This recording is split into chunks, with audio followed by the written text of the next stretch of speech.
Good day, everyone.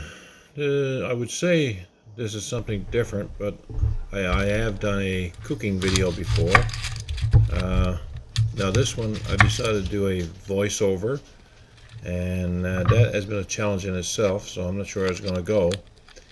But as you can see, the video's already started, and I'm going to make some fish cakes.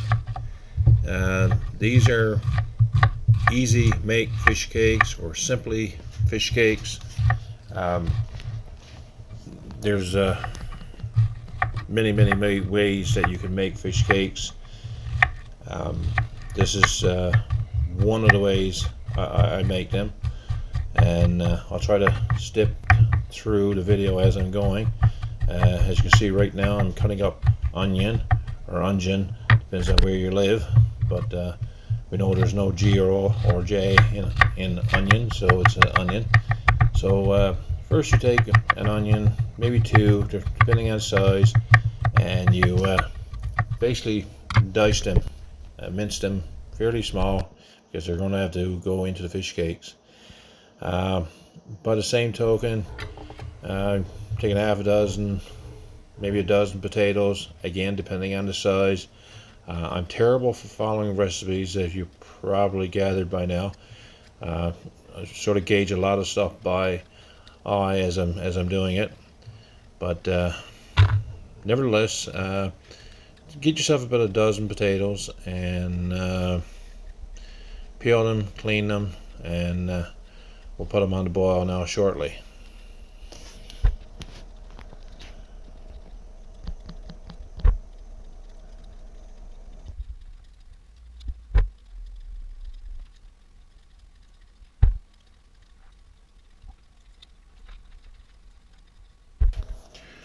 Once you get your potatoes peeled, rinse them, make sure they're nice and clean, and then of course you put them on the boil. Check them occasionally. It's the same way if you're making potato salad. Just make sure your potatoes are done. Make sure you can stick a fork into them. Yes, you can add a little salt to your flavoring. Once the potatoes are almost boiled, add your fish. In this video, I'm adding fresh fish. Tongue twister. Normally, I would be making them with saltfish. I'd be cooking saltfish, and when the fish is leftovers, then I would use it for my fish cakes. But in this case, we use fresh fish, and as you can see, when the fish starts to fall apart, well, then it's done. So once the fish is done, you strain off the water and make sure you get it relatively all drained type thing. I don't do this over the sink because they say the hot water in the sink releases any bacteria in the drain. It comes up through. So I'll strain my fish and drain it over a bowl, and then take the fish and potatoes and we'll put it in a bowl, and we'll mash the mixture. Make sure we get it all there now.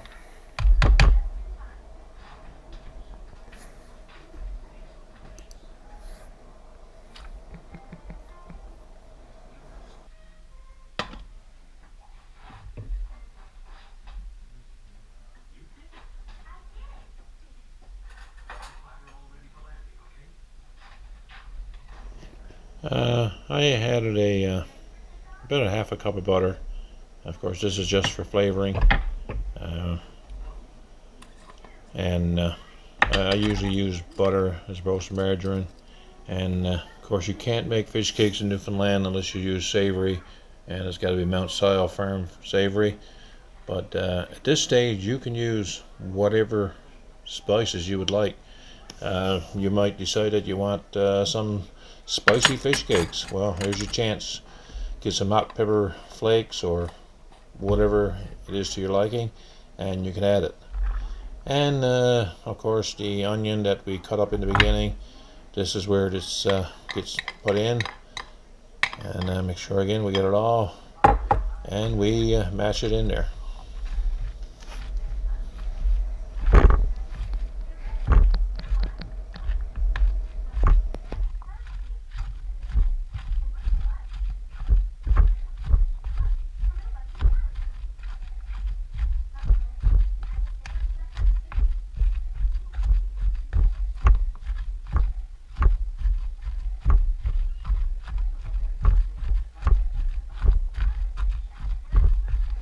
Again, this is a fairly simple fish cake recipe. There's lots of variations, but it's one of the ones I use every now and then. And so once I get that mashed in there, it's pretty much a mush. Then I use an ice cream scoop, just your standard ice cream scoop. That way my fish cakes are relatively consistent in size, and when you're cooking them, they cook evenly, or more evenly, I guess, if they're all relatively the same size.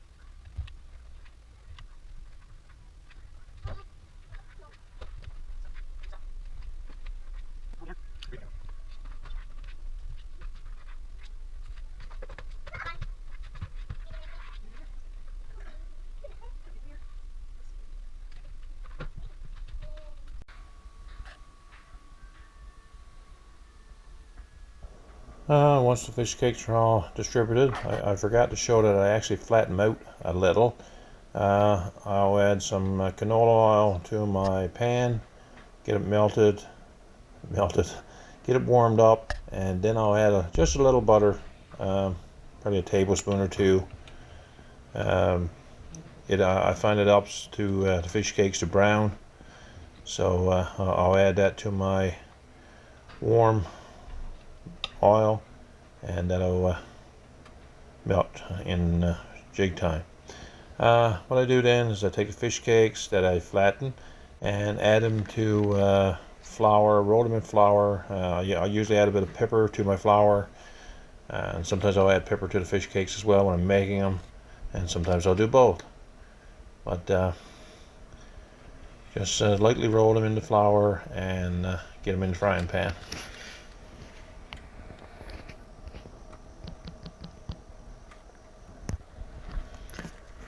I usually let them brown somewhat on one side before I flip them, because they're usually, if you flip them too fast, they'll fall apart on you. But if you carefully let them brown relatively good on one side before you flip them the first time, they'll stay together. So you just sort of brown them to your liking, and when they're brown, the fish, remember, has already been cooked. The potatoes are already cooked. So after that, all you got to do is sit in and enjoy.